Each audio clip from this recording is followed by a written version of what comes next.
All right, guys. Super excited here.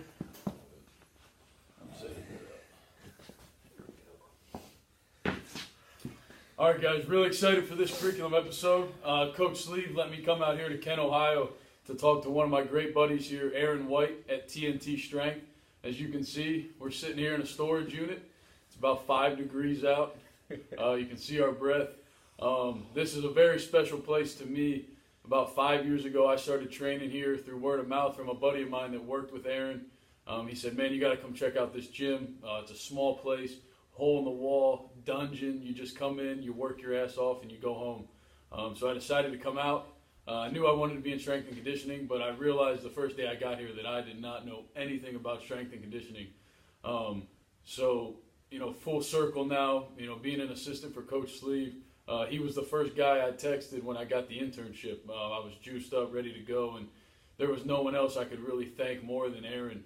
He really gave me that spark. He took me under his wing. He took me and introduced me to Louis Simmons and gave me all the material to read, the West Side Book of Methods, Cube Method, all this stuff. And he was the first guy that really pushed me and took me under his wing and mentored me in this field and what it takes to truly, find strength. This place is a dear place in my heart.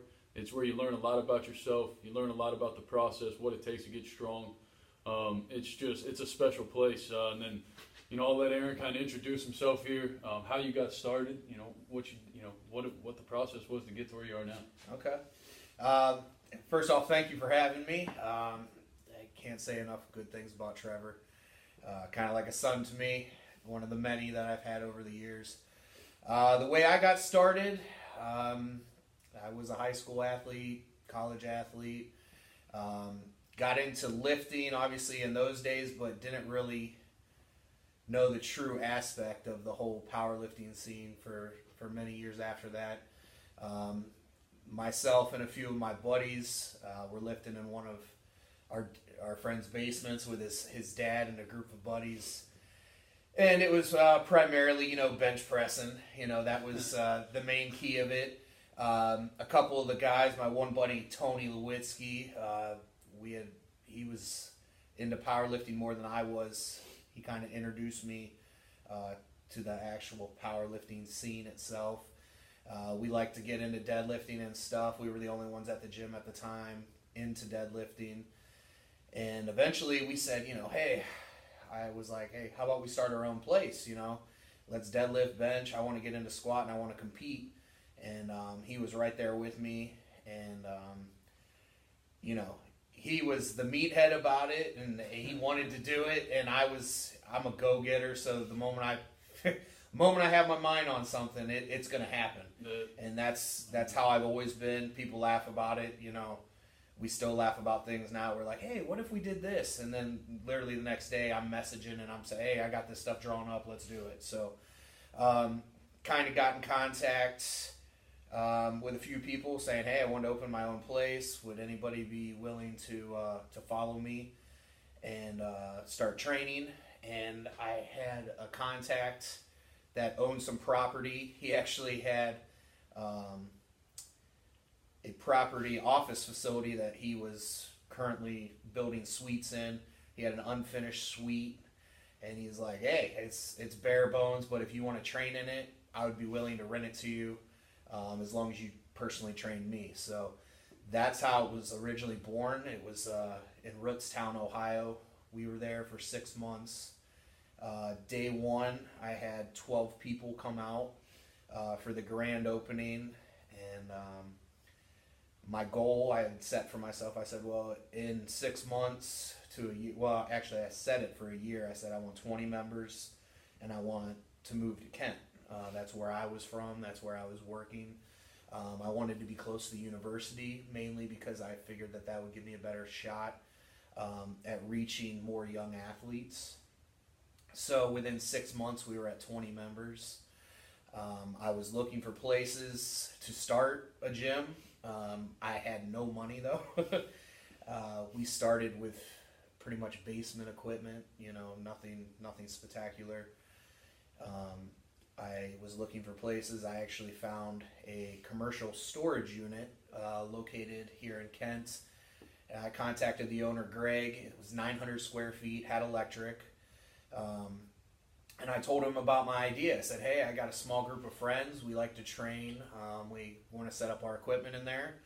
And we'd be there probably 3-4 days a week training. And I said, would you be cool with that? And he was all about it. So we got the okay from him. $250 a month. So all I said was, hey, I want a place to call my own. I don't want to be paid to coach. I want to make it affordable so I could reach out to young kids. Because I realized once I got into actual training that the things that I was taught in high school and in college weren't the proper ways of training. So that's pretty much, that started in 2012. We started here in Kent. We officially opened. Many of you guys, if you go to Instagram, you'll actually see the progression of the equipment I had here day one, all the way up till now. It's pretty amazing to see. I had no money at all to start the gym. Pretty much all I had was the passion to do it, and I had enough people follow me and believe in me to give me the opportunity to train them, and instantly the results spoke for themselves. I mean, I rarely advertise. I work strictly off of word of mouth. And over the last 5.5 years, I've taken over 160 lifters to compete in their first competitions, most of which are everyday people that never even once thought about competing in powerlifting. They came here, I taught them the form, I taught them the passion, the drive, and they loved it. And then next thing you know, they wanted to compete. And then next thing you know, they were powerlifters. Some competed once, twice. Some are still competing to this day. I've been blessed to have the opportunity to touch a lot of people's lives and help many people. That was the most important part for me, guys like you. I've helped, I call a lot of them my sons. I had college kids that, I had one kid who got his girlfriend pregnant while he was in college, was going to drop out. I had another guy who his mom and dad had split and got a divorce. I had another one. His father had committed suicide. He was a veteran.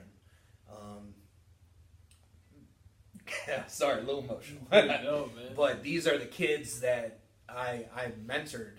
Some of them didn't have fathers. And the gym was a place where they could come. And as soon as they walked in that door, that's what I would tell them. The outside world don't matter. And you kind of took them and watched them grow. You explained to them they could be as strong as they want to be. They could do anything that they wanted. And in the gym, that was the place. We didn't have mirrors. There was a reason for that. I told people day one, there are no mirrors here. You're not here to look at yourself. Look at the results in the mirror when you get home. It was a family. That's what we created. It was a culture. These are people who typically wouldn't walk into a gym because they didn't want to be judged, but they wanted to be better. This is a place they could come. They could ask me the dumb questions. I would motivate them. I would drive them. I would make them better people. That was my goal. We would bring people in here. I told them, day one, you walk in, as long as you show up, you will be stronger. Just show up. That's all you have to do. You show up, I will give you everything else. I didn't go to school for this. I wish I would have. I didn't have the passion for this until after I was out of school. But what I did do, I never quit learning from day one. I realized that I knew nothing. Even from what I learned in high school and college, I learned nothing. So I went to seminars. I studied. I mean, I can't tell you how many different methods and programs that I broke down and followed and took notes on. How many different times I went on mile walks and listened to Louis Simmons seminars and Dave Tate seminars, and I was lucky enough. I had met a friend, Travis Bell, who had trained under Louis down at Westside for years, and he kind of saw what I was doing up here, and he saw that I had a passion for helping others, and he gave me the invite to come down to Westside with him, and I got to meet Louie, and kind of got to go down there a lot over the years. I was blessed enough to have a lot of people in powerlifting, that it was an open community. People wanted to help people, and I learned a lot from Louie. I mean, the first time I went down there to box squat, I mean, I wanted to squat. I wanted to work on my squat. I was squatting like 500 at the time, and I thought that was good. And he took me down and he widened my feet. He's like, I didn't have a box in at first. And everybody looked at me and said, you know Louie's going to throw you on a fucking box. Yep. So that's what happened. He threw me on a box. My hip mobility sucked.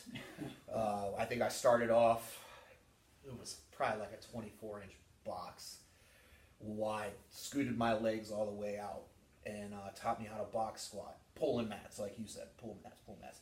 I ended up squatting for 3 hours. Louie running the monolift, coaching me between each set. I remember driving home from Columbus that day. I felt like I had a baby. My hips hurt so bad. The next time we went down, he had me doing Zercher deadlifts, sumo style, trying to strengthen my hips because he knew I had weak hips. And him taking the time out, was critical to me, as a kid. Like, that was, West Side was the place, and then once you got down there, you realized it's just another gym as far as equipment goes. But you saw Louie, whose knowledge was unreal, but then the people that train there, they're on that whole nother level. They're willing to die for the sport. They're willing to do whatever it takes. They come in. They're not the guys that miss workouts. And I was real quiet. I was shy. And Travis had told me day one, he goes, part of the reason he brought me down there, he's like, you follow the leader. He's like, you don't ask stupid questions. You watch, you observe, and that's how you get better. And that's what I did. I would go to, every time I went down there, I would see what they were doing, what bars they were using, what sets they were using, what accessory work they were doing. And I would bring that back to my gym. And that's, for me, it was, every time I went down, it was a learning process. Okay, what are they doing? They're getting stronger. How can I get stronger? And the way I did that, that's how I learned. And people that didn't have the resources that I had, I could bring that back to them. And ultimately, the training that we had set up here eventually was pretty much based upon West Side training. We were all raw, of course, which took me a little bit of time to apply the conjugate system to a raw style training. But as far as what I would consider the West Side training, you have a guy below you and a guy above you. The workouts are set every day. You're all doing the same damn workout as far as your main lifts go. So if you're coming in and we're doing max effort, safety squat, bar squats, that's what we're doing. Everybody's doing it. Depending on how strong you are, that's where you start. You're at the top of the list, work your way down. You have somebody weaker behind you, somebody stronger ahead of you. So you're always chasing somebody. And that's one of the cool things, and I think about that is, the board at Westside. Everyone talks Yes. about the board. I want to get my name on the board. Well, here, every day we'd come in and we'd write our name on the list. And I remember, I first started coming here and I was one of the third name on the list. And then, like Train said, you just keep showing up every day, and eventually you're fourth, and then you're fifth. And, what he's talking about, Westside, and you go down there, and thankfully he took me down there, but you just jumped in with those guys. Those guys loaded plates for me. They're doing max effort pin presses. I'm hitting 315, and these guys are hitting 550, and I'm sitting there, and those dudes train, those guys, elite lifters, are loading for me, and then I'm loading for them, and you come to TNT, and you understand how TNT got to where it is. It's not, no, you're not, just because you're weak, I'm not going to load plates for you. No, you're going to come in here and, they live, learn, and pass it on. And that's something, I think that's one of the very first things you ever said to me. Yep. Live, learn, and pass it on. Yep. And that's the thing. Every lifter, no lifter walks in and benches 400 pounds. Nobody walks in and benches 500 pounds. Nobody walks in and squats 700 pounds. Every real power lifter has been in the shoes of that person that's new to the gym. And that's something that I thrived on here. I didn't want people to be scared not to come in and not. You know how many people have told me over the years, I'll come to your gym when I'm strong enough. If you're saying that to yourself, you're never going to be strong enough. Right. I mean, that's as easy as pie. And that's how I sold people on competing. Oh, I'm not ready to compete. Guess what? If you wait till you're ready to compete, you're never going to compete because you're never going to be good enough. You're never going to be strong enough. And you'll learn that now. I remember the first time I squatted 600. I was like, oh, hell yeah, I'm a monster. And then I go to these meets and there's girls squatting that. And it's like, it really changed. You're never good enough. You're never strong enough. You're always chasing somebody. And the moment that you think that you're the shit, you're not. Nope. That's the moment you quit. The moment you think you know is the moment you quit learning. And that's something, I've been doing this forever. I learned something from every lifter I coach. And for me, that's one of the biggest things. Every lifter has different cues. Any kind of coach will know that. There's some things you will beat cues into somebody's head, and then one day it just clicks. Yeah, I don't know how many times you told me that. Yeah, and different cues work for different people. You may say knees out for one person. You may say sit back. You may say torque your feet. There's spread. Yeah, little shit. Hips, push your hips through. This, that. Pull the bar apart for benching. Tuck your elbows. Do this, do that. And some of those cues will work for one person and won't work for another person, and then you find a different cue. So those are things that I learned every day. I never quit learning. Every day I'm in here, I learn something, and somebody teaches me something new. And that's how you got to look at lifting. I mean, there's no book that says this is exactly how to get stronger. You don't need the fancy equipment. That's what we grew up on that. I mean, we slowly upgraded through Craigslist. We started with this, and then it evolved to this, and this, and this, and this. And I mean, I bet we started with $5 worth of equipment. I mean, well, I shouldn't say that. Maybe $500 worth of equipment. Which is nothing. Yeah. I mean, anybody that knows the prices of lifting and stuff, that's nothing. We have over $15,000 in equipment now. And, I mean, that's just people that believed in the process, I didn't charge. I literally charged enough to pay the rent. That was it for me. I wasn't in this for the money. I was in here to help people, help myself, help others, and that's just how it's been. And it's crazy to look back at it and like how many people message you and just randomly tell you thank you so much for everything you've done for me. And those are the things you see, and you're like, wow, this is a sweet industry to be in. These are the things that make you want to coach. For me, like, I could care less about my squat, my bench, and my deadlift. Yeah, it's great to hit PRs and put up a big total, but nothing pays off more than me than watching my lifters hit PRs. Doing things that, wow, I never thought I would do that. I've had so many lifters come to me, and they're like, okay, well, my goal is to bench 315. I want to deadlift 600. And, you're looking at it from the outside, and you're like, okay, let's put a plan in. This is what we're going to do. And then once they accomplish that, and then they go past that, next thing you know, they're repping 315. They're looking at you like you're a god. And it's like, you're not. I just helped motivate you. I gave you a plan. I held you to the plan. And that's where a lot of lifters, I think, fall out of. If you don't have a game plan for your goals, you're not going to achieve your goals. Right. It doesn't matter how hard you work. If there's no plan, it's not going to happen. Like Louis always says, you fail to plan, you plan to fail. Yes, and I mean, that is the truth. And back to what I was saying about if you don't think you're ready to compete, my first meet, because the way I looked at it, I always said I would never coach somebody or try to teach somebody something that I didn't know myself. I'm not going to teach you to fly a plane. You're not going to pay me to, hey, I'm not going to bullshit you and tell you I know how to do something. So I remember when I first opened the gym, I said, well, if I'm going to coach people to compete, I have to compete myself. So my very first meet, I was I think it was 220. I totaled 1350. 1350. Yes. Hold on real quick before you go. What do you total? What was your best total now to this date? Best total now 1905, and that was 3 years ago. Almost a 2,000 pound total raw. Yes. I mean that's. Yeah, I mean my squat literally went from 450 to 800 in 3.5 years now. And I mean now, like just to kind of put this in perspective, if a lot of you guys are familiar with adaptation to training and things like that, and you know, a lot of our following is in the athletic world, you know, in the football world, wherever they're, you know, Olympic side, whatever. But, you know, we see our guys go from a 315 squat to a 450 squat pretty quick, you know, maybe in an off season or, you know, an off season and a half. Yeah. Because they're untrained. But you're taking, and the coolest thing I've noticed about you, and it goes to the testament that you haven't stopped learning. I mean, it was just, you know, last year that you came up with the Mad Hatter stuff. And I want to get into that a little bit, a little later on in this. But the coolest thing about this is, since I've known him, it's been 5 years.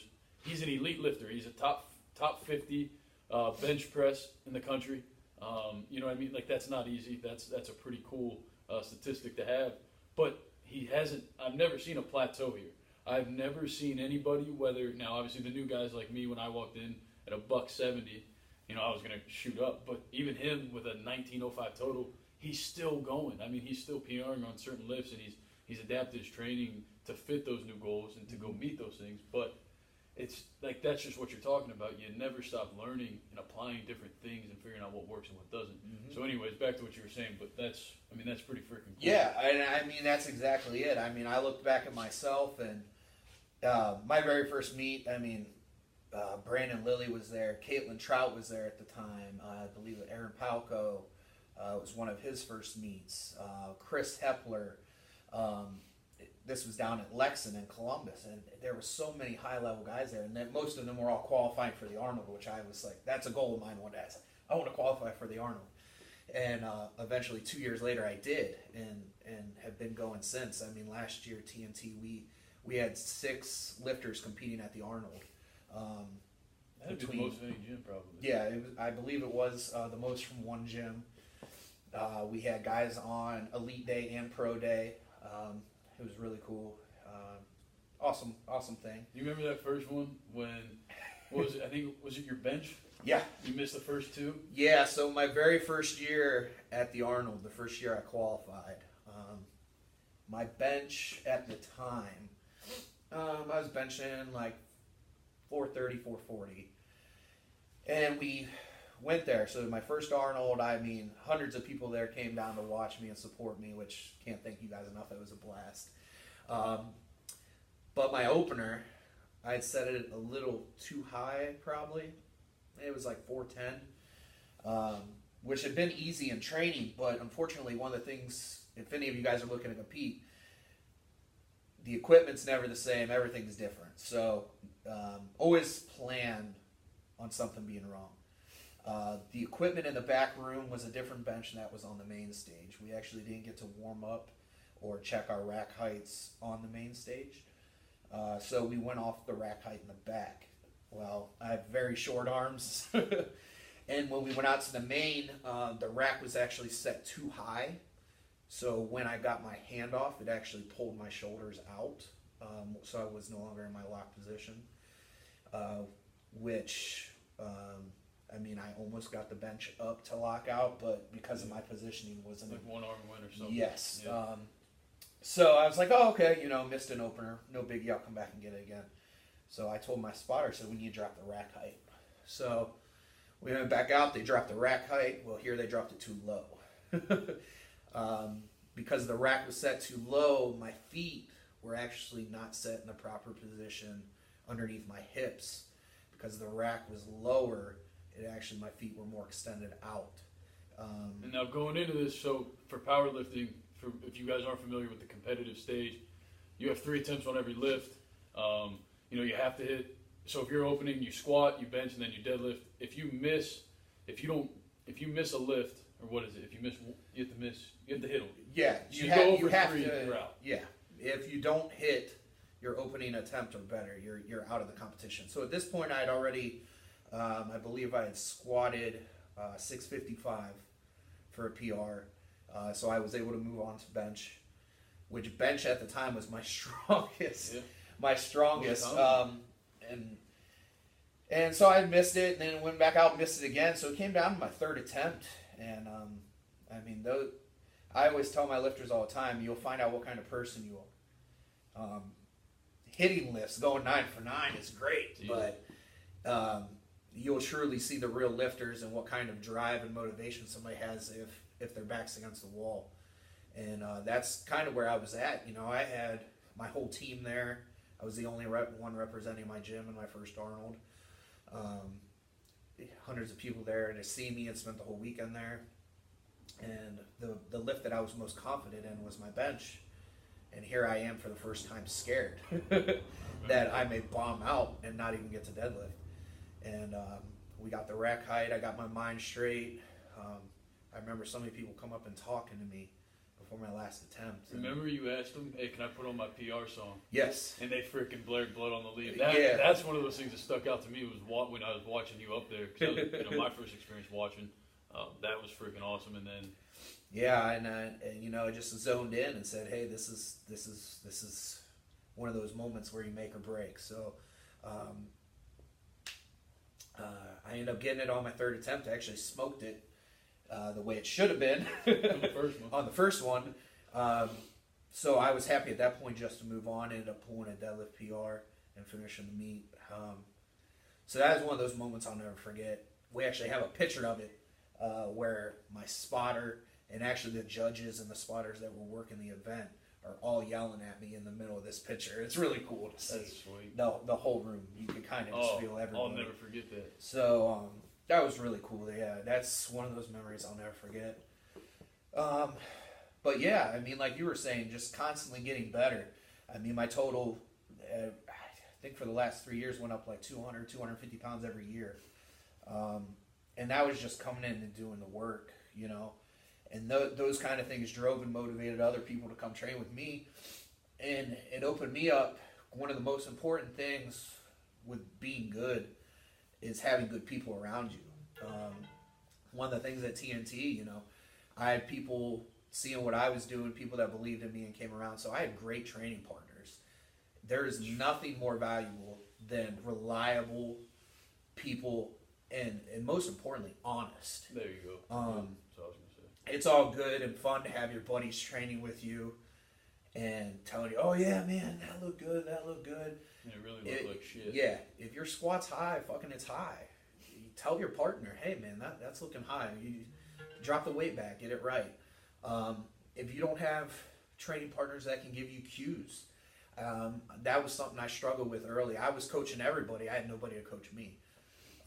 So those are some of the things where I took the time out to travel to other gyms or reach out to guys that were at a higher level or coaches. Coaches can be coached all the time. And for many of you people that are coaches, find good coaches, find other coaches, pick their brains.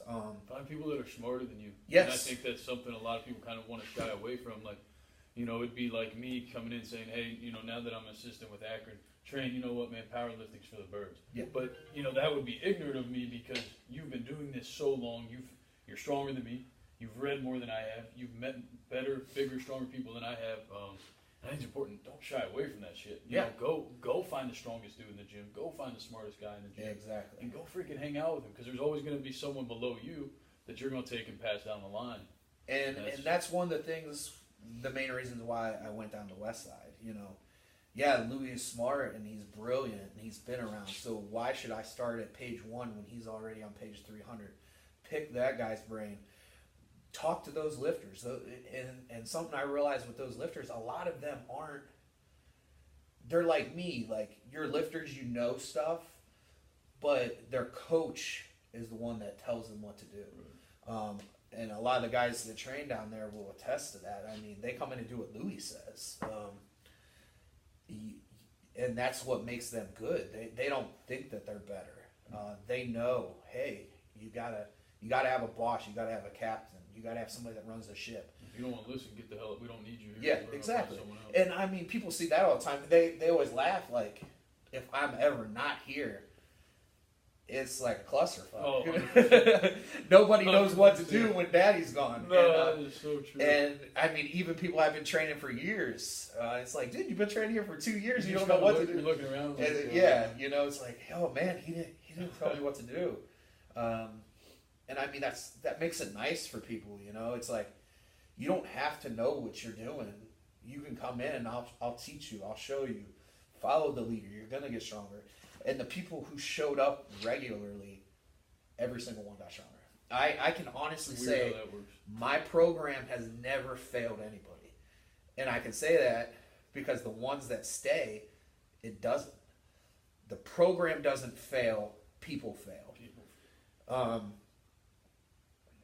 It's just how bad you want it. You can say all day long, I want to be stronger, I want to be fit, I want to be ripped, I want to be this, I want to be that. But if you're not going to put the time in to do it, it's not going to happen. You can't expect it. And I think that's a lot of the problem with, you know, the world today in general. Everybody thinks, oh, I'm owed something, I should get it fast. It takes time, especially in the sport. It's not a sprint. You'll find the ones that think it's a sprint are the ones that get injured, and most of them are sitting around and you won't even know their name 5 years from now. It's the ones that, you know, put in the work and grind and do everything the right way and learn and teach. Those are the ones that are going to last longer. And you know, that's the thing. Comparatively, I'm not strong compared to some of the powerlifting community I know, but I still have some of those people that are much stronger than me reach out to me because I can coach them. You know, I really don't consider myself a power lifter more than I do a coach. And I think that that's important. There is a separation there. Hey, there's people that are going to be great lifters, and there's going to be people that are going to be great coaches. You got to figure out which one's best for you. I try to do both, but literally, if I committed as much time as I did coaching somebody, I could be a top 10 power lifter. Yeah. But for me, the coaching aspect is what really gets me. Having people, you know, that I've seen get married, become fathers, guys that are in the military, guys that are cops, guys that are firefighters, these people that are helping other people the way that I helped them. You know, that's the stuff that's priceless. And that's like, and it's cool. And this is one of the best episodes because something, you know, I took away from here and that we preach at Akron is serving others. Mm-hmm. You know, that's our biggest thing. I mean, if you think about it, there's 4 guys on our staff and we got 100 athletes. There's one of you with 100, you know, probably, I mean, a couple hundred people come through these doors. Oh, yeah. At the old place, this place, and I think the common denominator of people that are successful, that find, you know, true success, not money, not a bunch of cool freaking trophies and shit, but that find true success, that are happy, are the people that are sitting here talking about, like, you haven't talked anything about your weights. If you notice it, like, he hasn't said one thing about, I squatted 850 pounds. Like, no, he doesn't care. All he's talking about is people. Yeah. I got to help people. I got to help this person, and this person came through in this time, and I helped them. And that's what this place is, man. And I mean, you know, our athletes don't really love to lift. You know what I mean? Yeah. And not a lot of people love to lift for the same reasons we do. And I think that's the coolest thing about this place is, if you don't love it, you ain't gonna come here because it's 5 degrees right now. And in about 45 minutes, the bars are gonna be off the J hooks, and we're gonna be going to work. You know. Mm-hmm. And that's the thing. I mean, that it's pretty insane to think about. Like, I mean, we don't have a bathroom here. We have a building that has a bathroom about 50 yards from here that we have to go to, and it's not inside to walk there. I mean, if it's raining, you're walking in the rain. If it's snowing, hell, today, right now, shit, I'm shivering my ass off. It's cold as shit in here right now. And I mean, it's the coldest day of the year right now, and we probably got 15 people coming to squat. And it's like that every training session. I mean, there's days we've had 30 people in here. And it's not because it's fancy. It's not because there's a top of the line, you know, top 10 lifter here, you know, Dan Green's not here. It's because of the people. We've created a family. We've created a culture. TNT, I mean, I do online programming for kids. I have kids that went to Kent State that were foreign students that live in China. I have guys all over the world that I've gotten to train while they were going to school here. A lot of them are coaches. A lot of them are exercise science majors, things like that. And some of them, and doing really well. I have lifters right now that are opening their own gyms and who are full-time coaches who come to see me to coach them. Because like I said earlier, they're the ones that realize the investment in yourself. Coaches need coached. And those are the ones that it's really cool to see. You know, those are people that reach out to me for help, and it's like, who am I? You know, I'm not special, but these people, they know that I care and that I'm willing to take the time out. And like you said, it's freezing in here. But for 5.5 years now, it's been full. It's been people in here all the time. People want to come here. We're not giving food away. We're not giving supplements away. We're giving nothing away. Not giving nothing away. I mean, I'm giving my training away. Because like I said, we charge just enough to make rent. We put on some events here and there to raise money to get better equipment now and again, whatever we need. I've done work with the Wounded Warrior Project. Put on seminars for the Wounded Warriors powerlifting team, which was amazing. I actually got the opportunity to program some of the Wounded Warrior lifters for meets that they had competed in. The last 2 years, we've done a 9/11 Patriot Day push-pull event where we donate money to the Wounded Warriors and the Fallen Firefighters Foundation. So I mean, we're a big part of the community. We do a lot of stuff like that, but here we're still a private facility. I do really no advertising. Our policy pretty much is word of mouth, and because it's a family here, we all have a say in who trains here and who doesn't. We typically bring somebody in. I give them a week to see if they want to be here, because like I said, no heat, no bathrooms. It's pretty hardcore. Real quick. Yeah, some people walk in and say, "Oh, this ain't the place for me."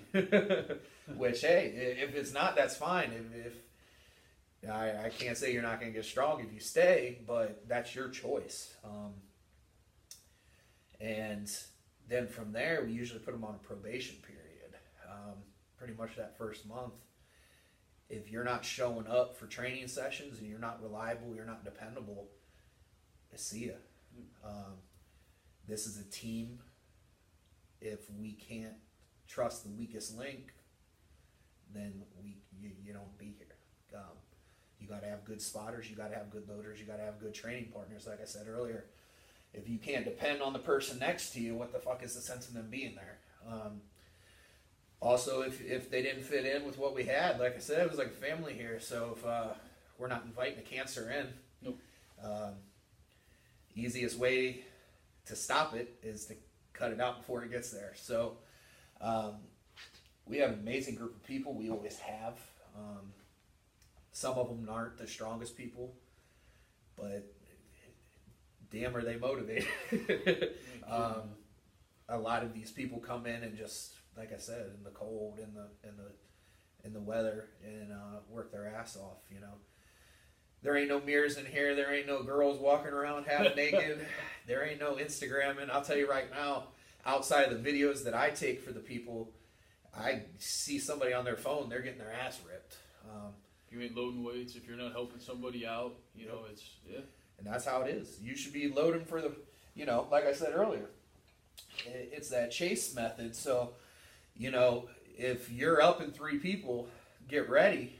But if you're done, you better be loading plates for the next person or stripping for the next person. Remember, spotting, motivating, coaching. Everybody needs cues. Always watching. Yeah, and the thing that really you need to realize for a lot of you guys is you can learn so much by watching other people. Part of the reason I became such a good coach is watching. You know, you can learn a lot from yourself about watching somebody else. Also, as you guys being coaches, you can learn a lot how to motivate somebody. Everybody's motivated differently. You can find their strengths, their weaknesses, and you can use that to make them better. Some guys, you yell at them, and it makes them better. Some of them, you yell at them, they shut down, they close out. some guys are better with reps, some are better with singles. You know, it's all comparative. However you look at that athlete. So what may work for one athlete doesn't work for another. Just like, you know, in real life, you know, everything. People are motivated by different things. People motivated by money. Some are by goals. You know, self-improvement. So you just gotta to find out, and that's how you do that. You observe people, you watch people, you see how they react, and then that's how it works. You know, it's the same principles you would apply to life. You're just doing it in the gym. This is, I mean, anger, aggression. You know, failing. Yeah. You know, getting stapled by a bar. I mean, those are some of the best times, the best things ever happened to me. You remember the meet? I'm free. One of my favorite stories is we're at this meet at Lexington in the summer, and it's freaking raining. And I trained my ass off for this meet, and you know, we're all down there. My girlfriend, my grandparents are there, and my first squat attempt was like 435, nothing crazy. And I decided to sit back like I'm in freaking a squat suit, and I'm squatting to a box. I mean, I'm just sitting back and back and back and back and back and back. And I didn't come on the way up. I can't get my hips back underneath the bar. And I missed my first attempt. Train's like, dude, what are you doing? I'm like, we'll go next. Second attempt. Same freaking thing. And he walks over, excuse me, mama sleeve, but he goes, quit fucking sitting back like you're fucking box squatting. And I go, dude, I don't know. And the funny part about this, the week before the meet, he was deloading. So he was doing light box squats. He was like, oh, this is going to save my hips. But the day of the meet showed up, his warm-ups were fine, and then all of a sudden he thought he was doing box squats on his first 2 attempts. And it's so true. I mean, I walked up to him, that's literally what I told him. I said, you can't fucking box squat. I said, there's no box. And he came back, and I mean, he was a head case. He had already written himself out. I think he was already putting his shit in the car. Oh, and freaking out, came back and got that third squat, and then the rest of the meet was a breeze from there. And yeah, he was nervous. He almost bombed out. Was that your first meet? Second meet. Yeah. Second 2 out of 3 because I did 3 with you. And I even remember that day. I told him before that third. I said, "These are the moments."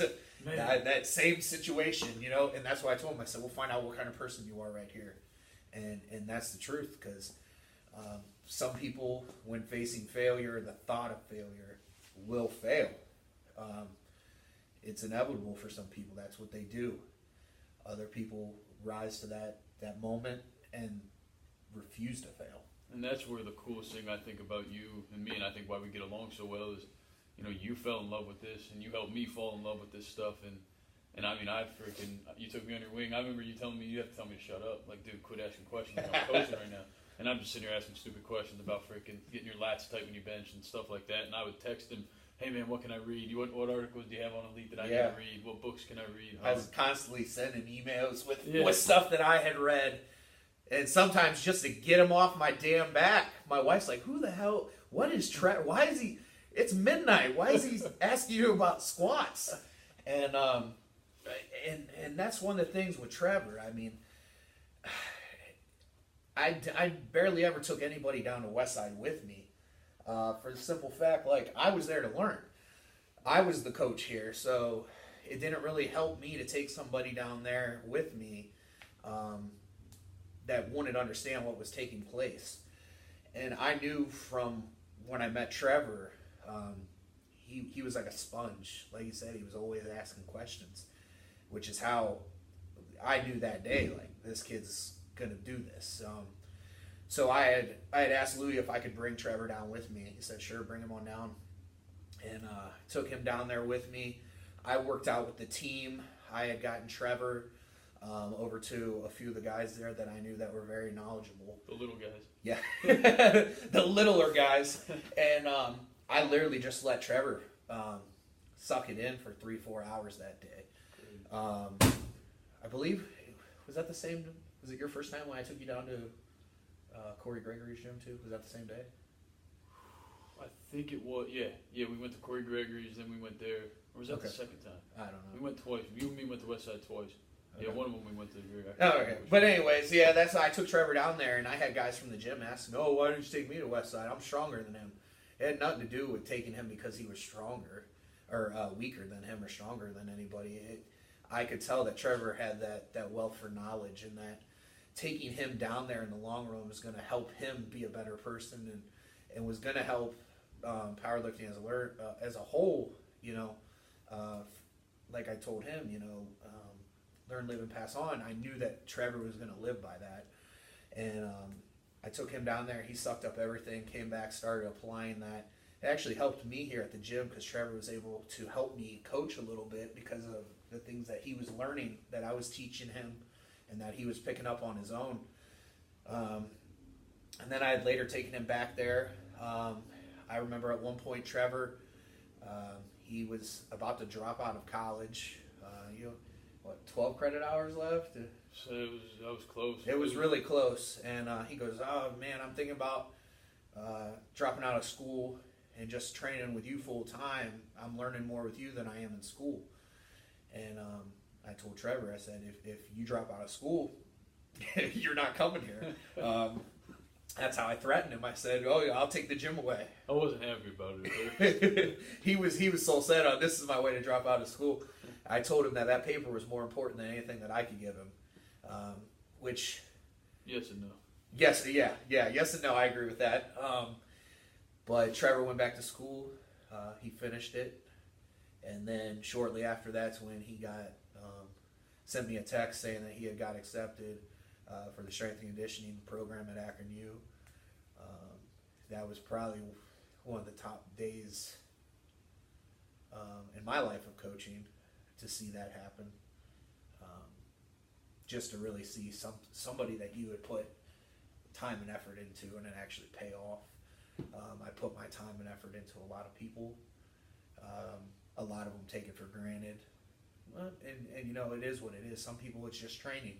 It's like going to a commercial gym to them. Oh, I'm just going to come in, do my shit, go home, Don't give a shit. But there's so much invested in every athlete that I train. And it's nice to see the ones that, there's a payoff for them in the end. It makes me feel good. And then knowing that Trevor's passing along a lot of what he's learned and helping other people. So those are the things that are really cool to me as a coach is to end up training another coach, creating that. So we're still constant. I mean, we text probably 5 out of the 7 days of the week. You'll send me something about, freaking training or this article. Yeah. Just different things, and I'll kind of send him what we're doing and bounce ideas off each other. Yep. So it's kind of cool to see the process of going from 170-pound freaking kid that knew nothing, and now you're still way up here, but we're able to freaking throw stuff off each other and just make each other better. We've talked a lot about, the process and the culture here. A lot of our, I know one specific listener, Hunter, man, I got you here. He's been asked about programming. Oh, I got you. Now, this is something, we haven't really gone over too much, just because it doesn't matter what program you have if you don't give a shit. If you don't put into you talked about it. Yeah. If you don't freaking go after your program. It doesn't matter what it is. I could write you the best program in the world. We say it all the time, but if you don't execute it the way it needs to be executed, you're not going to get anything out of it. So, real quick, I just want you to talk about the Mad Hatter. Okay. So this program, Train came to me last year over winter break, said, hey, I want you to run this 3-week wave. It's going to be different than anything you've ever done. Your intensities are going to stay, so your percentages are going to stay the same the entire time. The only thing that's going to happen is your volume's going to go up. And I'm thinking, dude, wait, that makes no sense. What are you talking about? Little to no accessory work. Yeah, exactly. It was 2 movements a day. That was it. And I'm going, dude, this is freaking, what are you doing here? And first of all, we're taught that, as reps go down, weight goes up, and vice versa, or, you change it one way or the other, but this just kind of stayed the same other than you did 2 more reps every 2 days. Yep. So you did 2 more reps. So just kind of talk about how because your program was successful before you started the Mad Hatter. Mm-hmm. Like that was, what I mean? There was proven it was in the pudding there. Yeah. So like what did you read? How did you start putting together that concept? And I know you talked about some Eastern Bloc stuff, but how did you put together that concept of, okay, this is how we're going to do it. These are the sets and reps. This is the intensity range. How did that come about? Yeah. So like before you said that, I we were obviously my programming was successful beforehand. I pretty much created a modified version of raw conjugate training, which had worked for everybody here that had done it. Everybody was getting stronger. But like I said, being a coach, I was constantly always reading things. So I started getting into some of the old Russian and Soviet Union training, some of the stuff that Louis had alluded to in his readings for many years. I started doing a lot of reading on even the Chinese and what their Olympic lifters use, and pretty much doing a wide variety of, not just training here. I'd run the cube method, 5-3-1, and all these things, but to look what other people were training with. And something that when I was looking back at my notes that I was noticing was the most percentages that was working for the big three were 80 to 85% for doubles. And so started thinking about it, and it really made sense. So like the Soviets and the stuff, the way they looked at it was, okay, if you're going to compete in the big three, be good at the big three. Master those three. What's the sense in being good at the power clean if you're not power cleaning? You can use it as an accessory movement to make you stronger and more athletic, but it's not going to have a direct carryover to any one of the lifts. So when you're looking at squat, bench, deadlift, those are the three things you need to master in powerlifting. So with the training percentages staying between 80 to 85%, it was... That's it. You didn't vary. You were right there. It was one or the other. If you felt good, go up 10 pounds or 5 pounds. And I mean, that's where it stayed. The concept I came up with there, that's a good heavy weight, but it's not heavy enough to where it's going to trash your body.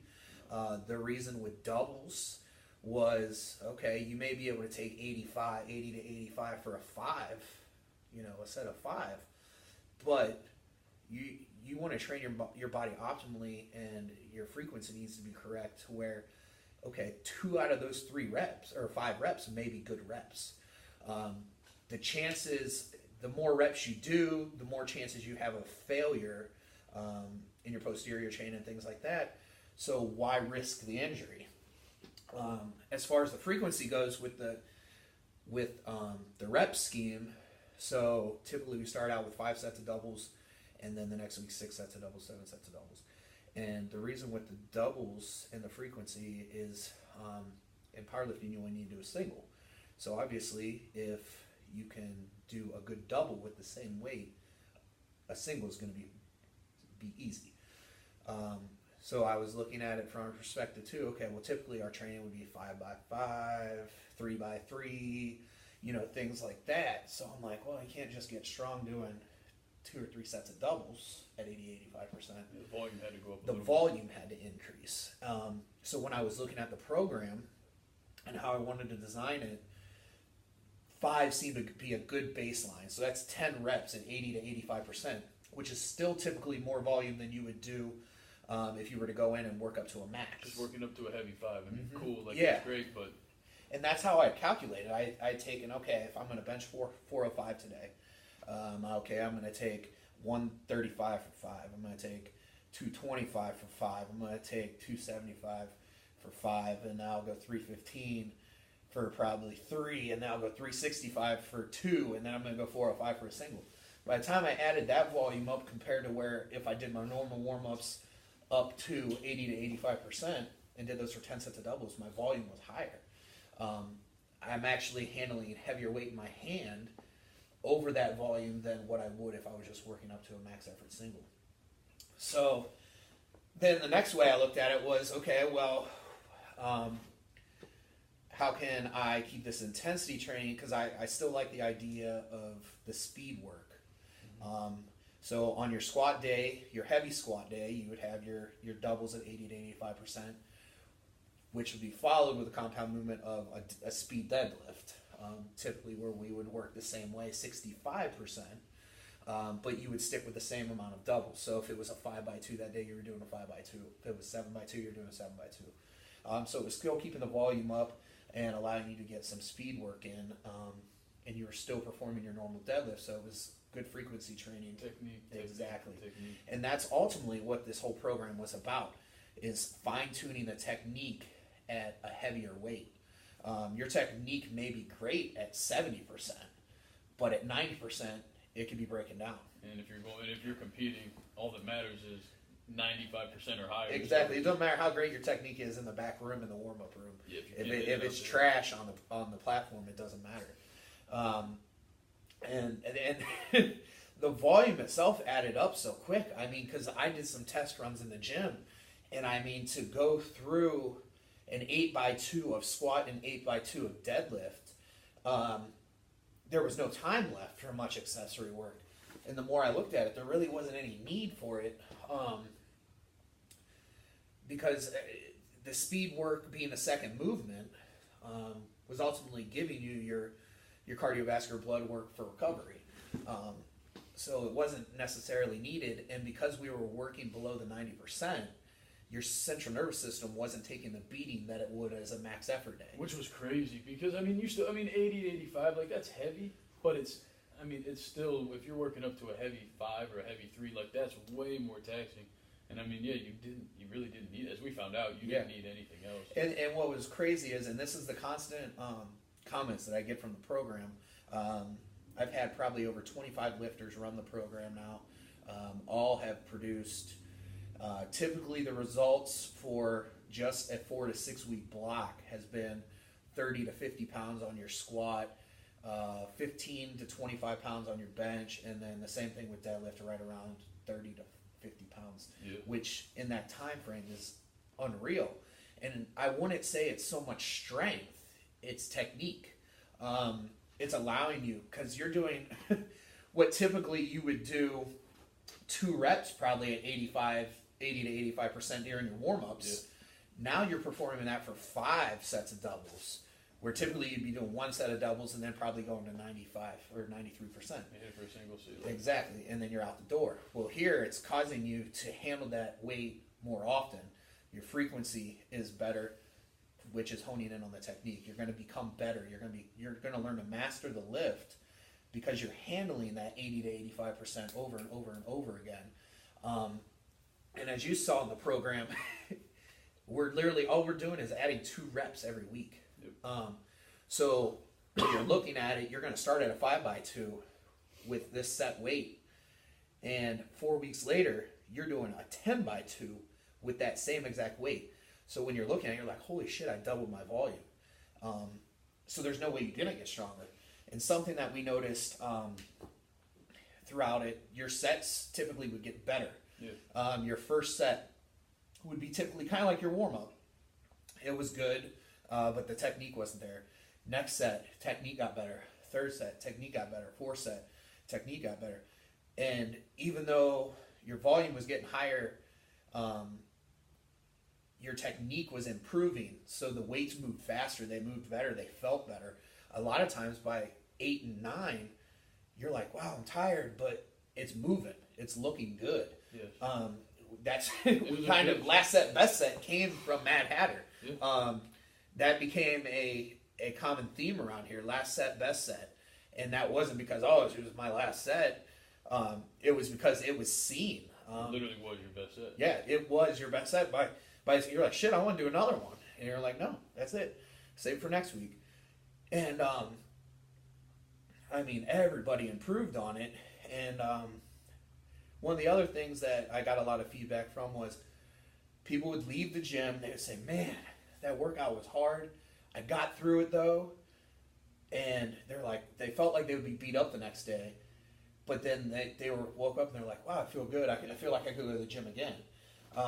The recovery process was so much faster. And that was because of the weight you were training with.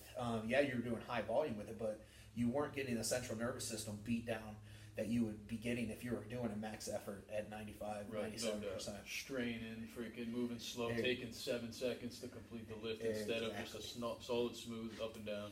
And that was the thing. And I would say the hardest part, and this is why I told a few lifters out there that watch this, you'll know who you are, but I had asked certain lifters that had asked me to program them. I said, I don't know if you're disciplined enough. The discipline factor comes in a lot because the weight isn't changing. Most days you're taught when you go in the gym, and I'm a firm believer in go by how you feel. If it's moving slow, back it off. If it's feeling good, push it. Leave some in the tank, but the best day is the day you feel good. So Those days are far. yes, yeah. So with the Mad Hatter, it was being disciplined because say somebody was working 385 on the bench for their doubles.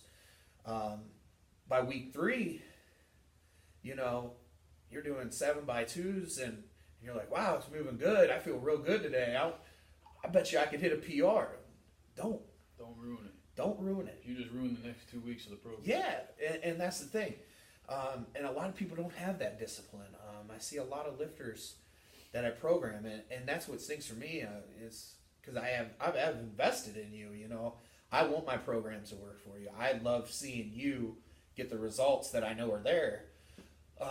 So by either going off the program or peaking, trying to PR too early, can really be bothersome, but having the discipline to do the plan, come in, day out, do the plan. And the Mad Hatter, the 80 to 85%, there's days you'll come in and you're on the struggle bus and you're like, man, these aren't moving as good as they did last week. But that weight and that volume allows you to push through without the risk of injury. 100%. It allows you to go in the gym and say, hey, I struggled with it today, but I got through it.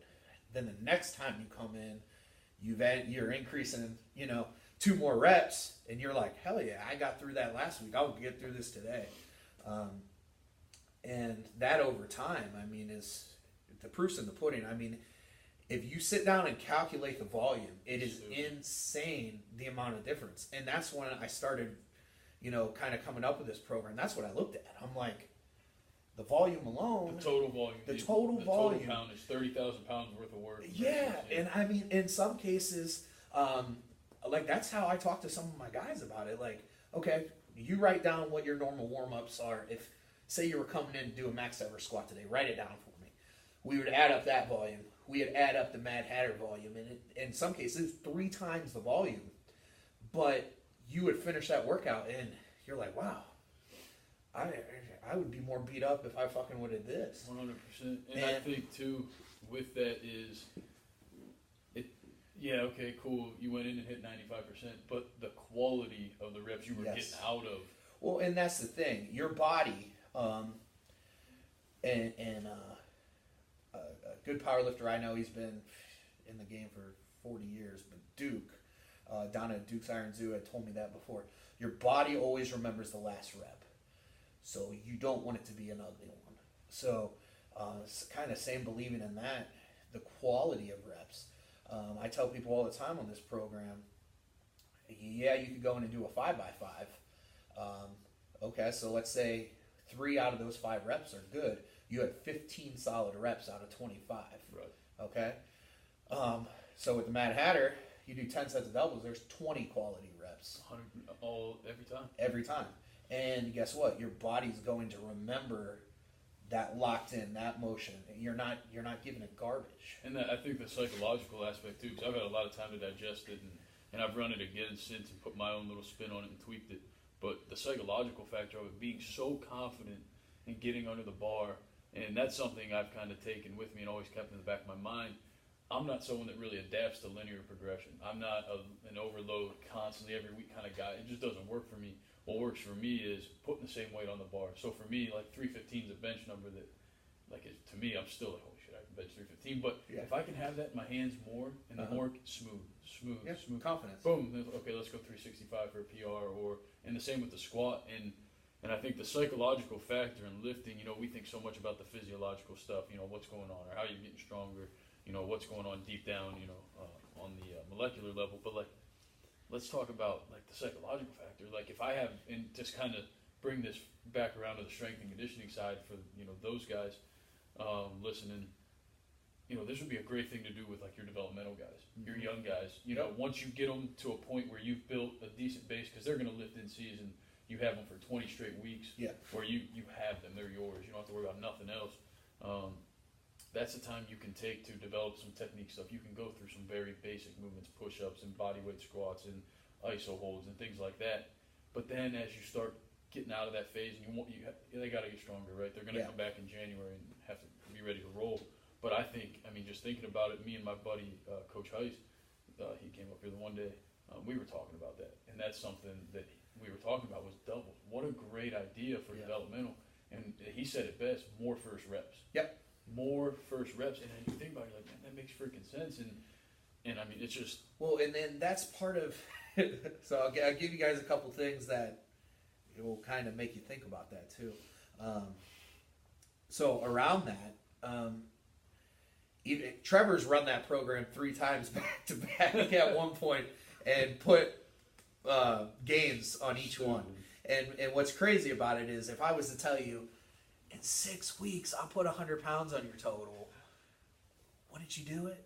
I mean, it makes fucking sense, right? Put $100 bill in a rock. Yeah, exactly. Like Louis said, you put 1,000 rocks out in the parking lot, you're gonna go, But with that, the other thought is for you that have competed, what typical weight percentage is your opener? 85 to 90. 80 to 85% is typically your opener. So if you've handled your opener for 10 sets of doubles for 6 weeks, you've started at 5x2 and gone all the way to a 10x2. I'm pretty sure when you walk into that meet, you're going to look at your openers like, shit, I've done this on bad days. I've done this at my 10th set. I've done this for 20 reps. And that's why when I built this, that's why it works so good for a pre-prep, a prep program before a meet, because it is the technique. And what's crazy is a lot of guys that have run this have told me, how am I supposed to go into a meet and hit a PR if I haven't had it in my hands? I haven't had it on my back.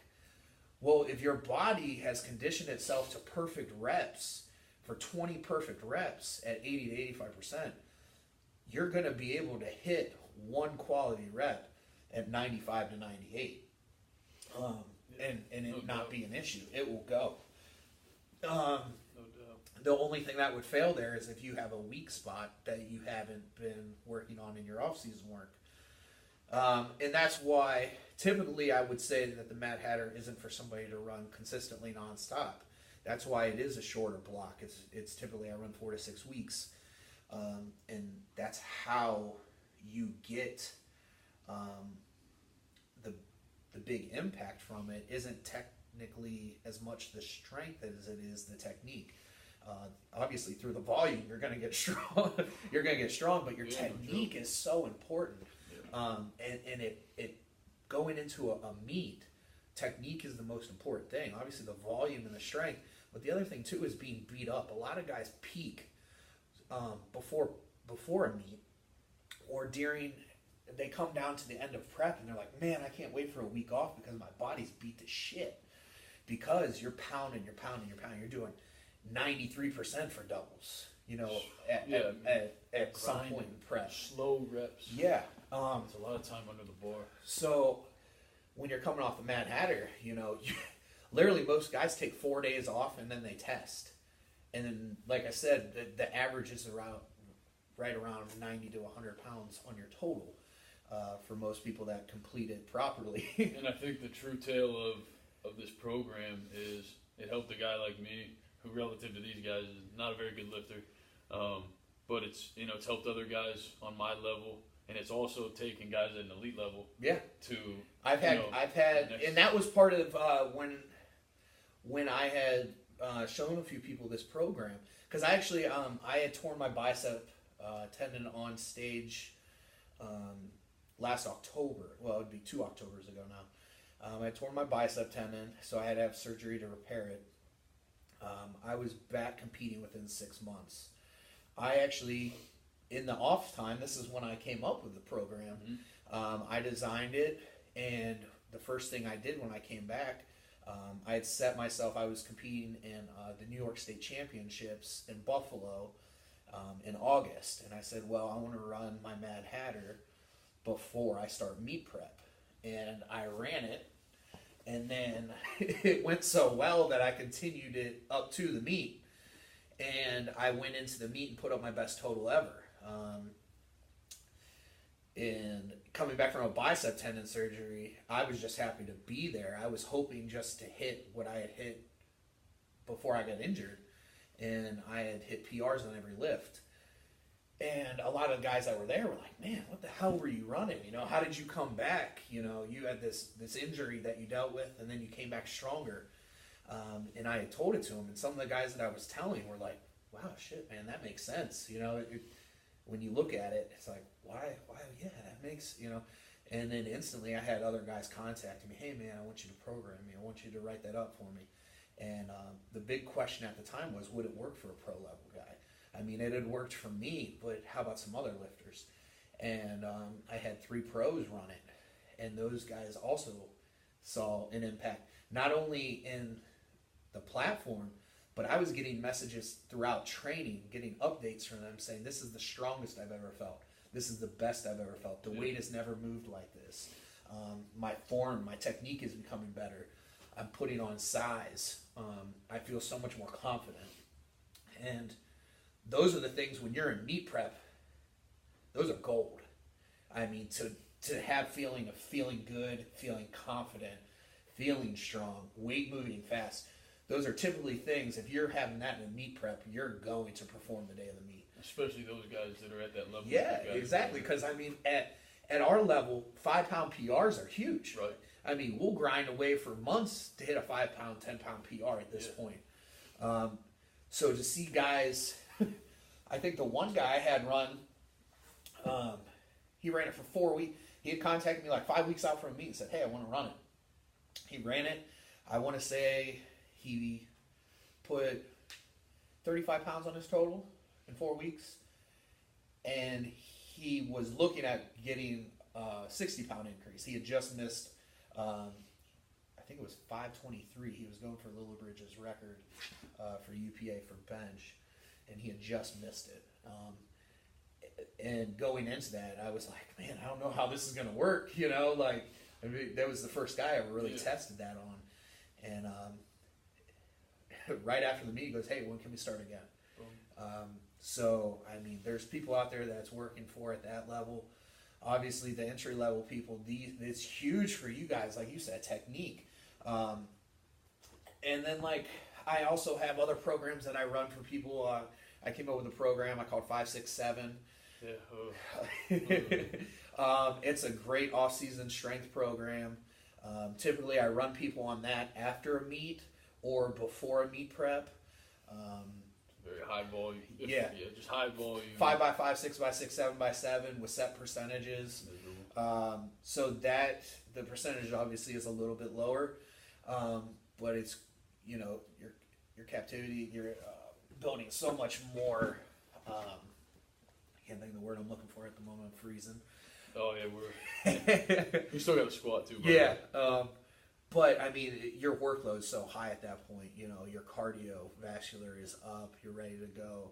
So coming off that into something like the Mad Hatter where you're doing heavy doubles, it pretty much just perfect.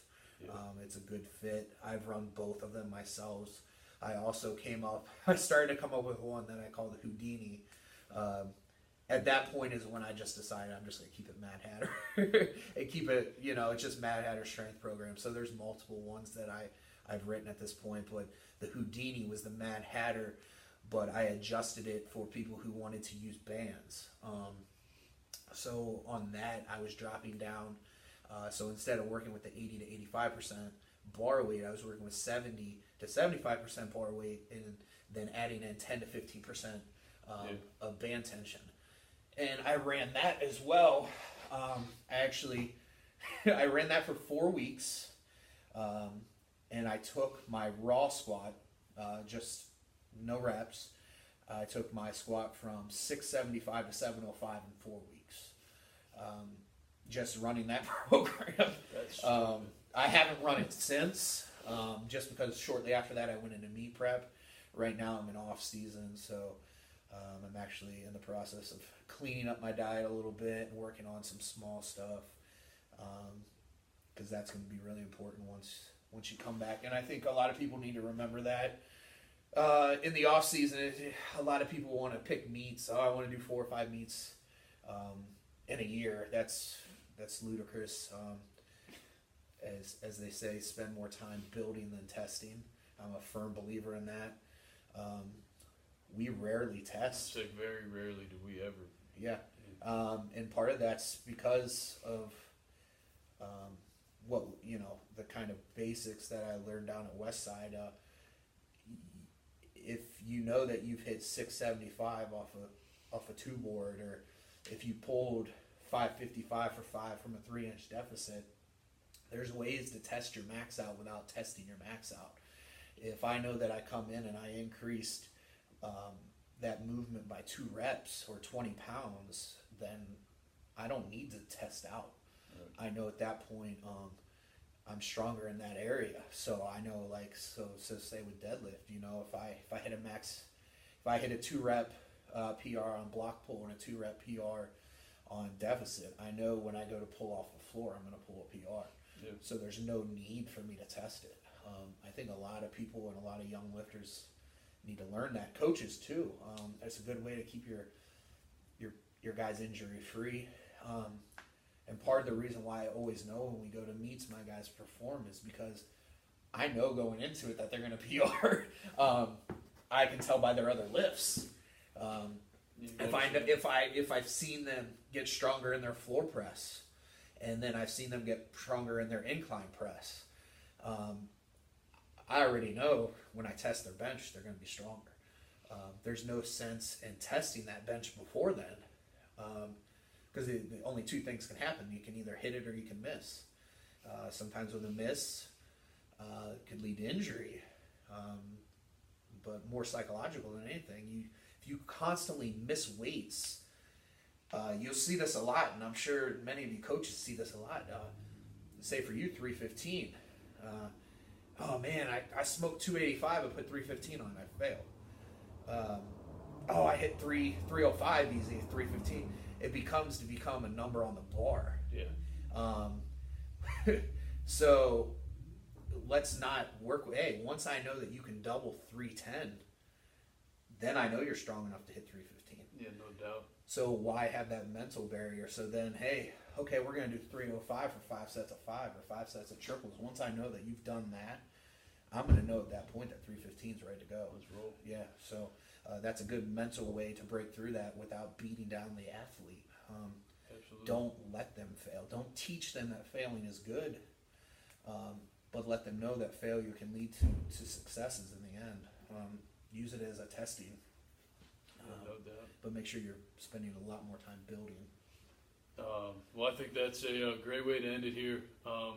We heard a lot. I appreciate you for kind of letting us dive into your life a little bit. And we'd probably be here for 12 hours if we needed to be. Yeah, I mean, it's been an hour and 17, and I looked up and I saw it was an hour, and I couldn't believe it.